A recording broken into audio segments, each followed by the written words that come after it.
I'm Nick Potts, I'm an architect. Today we are in SoHo's cast iron district and we're going to be doing an architectural walking tour of the neighborhood.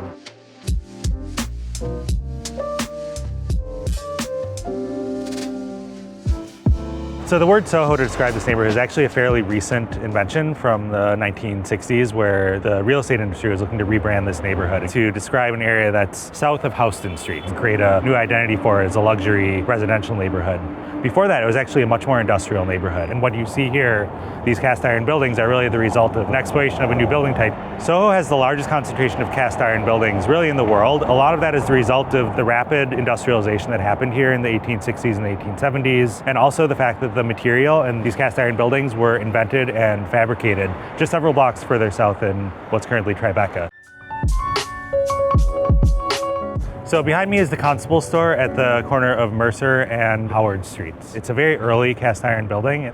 Cast iron became popular because it could very cheaply and efficiently replicate stone. And so what you see in the detailing of the podium of the Constable Store is really iron imitating stone. And on the corner you can see right at the lintel level this kind of bumpy, wormy texture, which in the Renaissance it would have been a carved stone. It's called vermiculated. It's almost meant to imitate wood that's been eaten away by worms. So here we have something that interpreted wood, reinterpreted in iron. With cast iron, you make the mold once and then you can kind of quickly replicate and create multiple pieces. So for a commercial building like this, which was not an expensive building, but it needed to communicate luxury and the stone carving, and so you could do this out of iron and do it cheaply and make 30 of them as opposed to making one. And what you see on the Constable Store is the camp of it being treated as a detail. The cast iron is really the first floor of the building where it was shop windows. This building is also a new building type. It was a dry goods emporium or a department store, which really didn't have precedent as a building type. And the architects felt that they had some freedom to be inventive. You know, what's the proper language for a department store?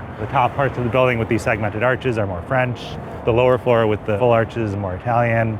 And then the base of the building is almost more classical, pulling motifs from palaces and temples and assembling them almost at random as a piece of cut and paste.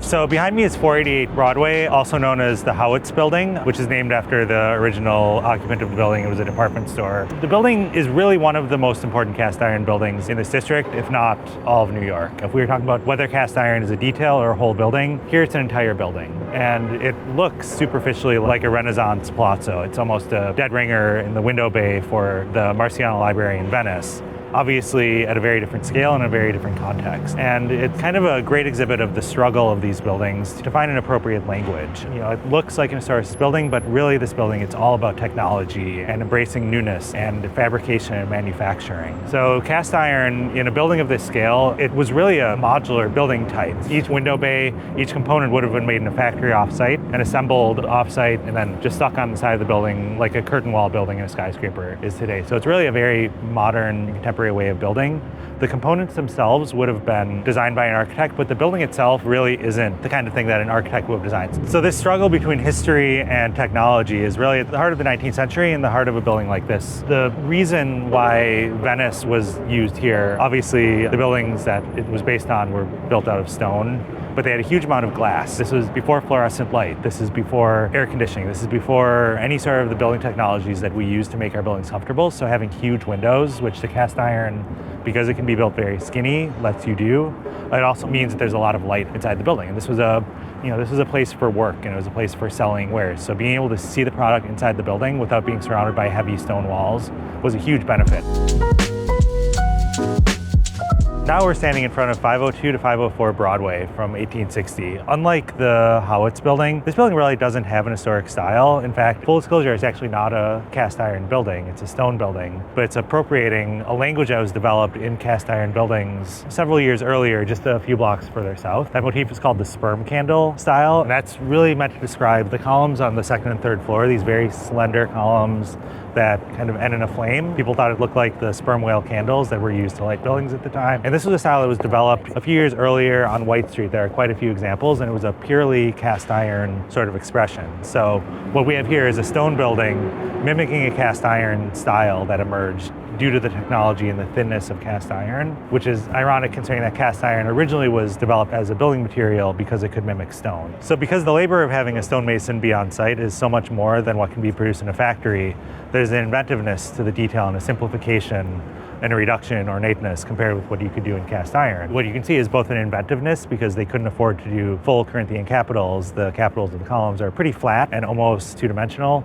And the same thing with the cornice. It's just this simple profile, almost as if it's been extruded, that repeats across the entire length of the cornice, as opposed to something that could be cast like an egg and dart molding, which would be repeated and would be much more expensive to have someone carve.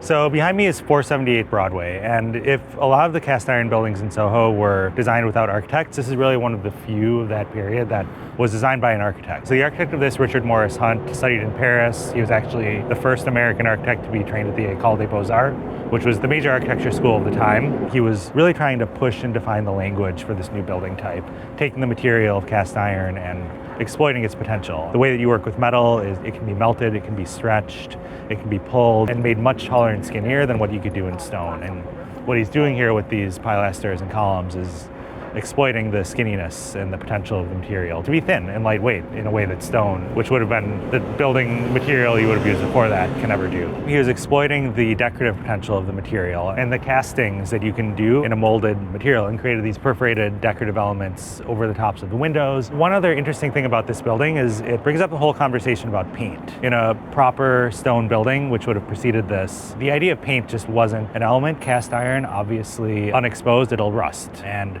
the whole idea of, you need to take the material that the building is made of and put a coating over it to protect it brings up a whole set of issues that really hadn't been thought of in proper architecture before. And this building originally would have been painted out in a polychrome, which is multiple colors to call out different pieces of the building in blues and reds. And so, this was a moment in architecture where there's a lot of maximalism, and the paint scheme would have, been something that the architect would have explored as part of the building. This is also fairly late in the cast iron game. Cast iron was really only popular for about 20 years, from late 1850s until the 1870s, before it fell out of favor. Because it's taller and skinnier and more stretched, it's kind of taking its material to the nth degree.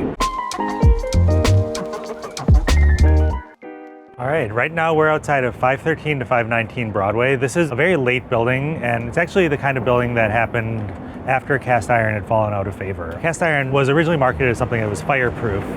There were several huge fires in 1871 in Chicago and Boston that really brought that into question, and people realized that iron at a very high temperature will buckle and melt. So the whole fireproofing, build your whole building out of cast iron fireproofness kind of fell out of favor, and you can see a reemergence of masonry, which is fireproofed and can protect metals, which don't perform so well in heat, as we find out. If cast iron started as a detail, became a building, here it's kind of going back into the shadows and going back to being a detail. That said, if you look at the components, they're the same sort of cast iron columns, like the architect designed components that would have been used on a whole cast iron building, but here they're inserted in a masonry frame, and the style of the building, because of that, is much more eclectic, and it's a Queen Anne building, really. So Queen Anne style, it's a catch-all for a lot of late 19th century exploration. It's not really historically proper, aside from Corinthian columns, but they're not in a proper order. It's just an eclectic, almost kind of, kitchen soup sort of style. If you look at the polychrome masonry, the use of terracotta, kind of the mixture of Renaissance forms and more arts and crafts shapes, everything is still manufactured. The terracotta panels that you see are cast in a mold, which is there's not someone out carving stone. It's a machine-made product, but bring back masonry as part of the language. So cast iron became less and less relevant as buildings became more mature. Steel, when it became popular, kind of took over cast iron because it's more lightweight, it's more replicable, it's less brittle. Now, if you're doing a steel building, it has to be fireproof because we've realized that you can't build a metal building without fireproofing the metal. So whenever steel is used, you never actually see it. It's always hidden behind a shroud of other elements. A lot of that originally started with wrapping cast iron in terracotta. So this building has both elements of what would actually become a more kind of hidden technical sort of system. Right now we're outside of 40 Bond in NoHo. So even though we're outside of Soho proper, this is a really great example of a more contemporary building that takes a lot of the language that was developed just a few blocks further south and reinterpreted in fully contemporary materials. So if cast iron was really the experimental material in the middle of the 19th century, today that material is really glass. Here there's a lot of different glass. You have the plate glass of the windows, enfranements around the windows are a slumped glass, so it's been heated and molded on a form to get that curved shape. And here Herzog and Nimmeron, who designed this building, used glass in a lot of the same ways that cast iron was being experimented with and played with here. You know, we think about the cast iron columns and those punched openings and the depth of the facades. SoHo also shows up here in that it's the repetition of elements. If you look across the building, you'll see the windows are different widths, but the pieces framing them are all the same component. It's exactly the same shape repeated over and over and over. So they only need to make the mold once and repeat it across the building. It's really a very direct sort of relationship to the cast iron columns and pilasters in SoHo. You also notice the base of the building looks at cast metals. So here it's a cast aluminum, but it's looking at this whole casting process and doing something decorative with it. Here it's a graffiti motif. So thinking about New York in the 80s and 90s and the whole language of street art and tagging. Here the ornament in the cast metal isn't classical, but it's riffing on contemporary street art. So behind me is the Little Singer building. This was designed by Ernest Flagg in 1903.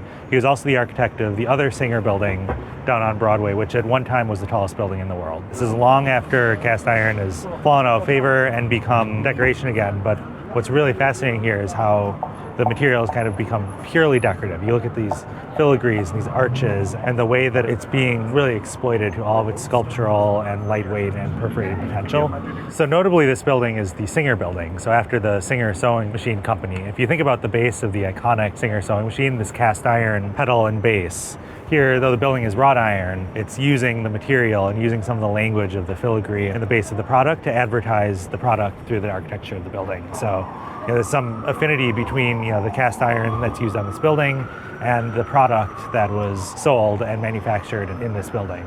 So this is the closest thing to an Art Nouveau building that we see in the cast iron language, and you can see components of a little bit of everything. There's the terracotta that was introduced much later. There are cast iron elements with the columns in between the windows. There's also wrought iron, which is the same material but with a different sort of fabrication process as the filigree at the balconies and at the arch at the top of the building. If you look at a lot of the iconic Art Nouveau projects that were going on around the same time this building, things like what Victor Horta was doing in Belgium or Hector Guimard in Paris, it's all about exploiting the tensile character of the iron and really stretching and curving, and particularly with wrought iron, the way that it's hammered out and it creates these curves. So you see a lot of that in this building. The wrought iron in particular wants to be curved. The cast iron wants to be stamped or very tall and slender. So the Art Nouveau style is really taking the language of metal to its ultimate expression.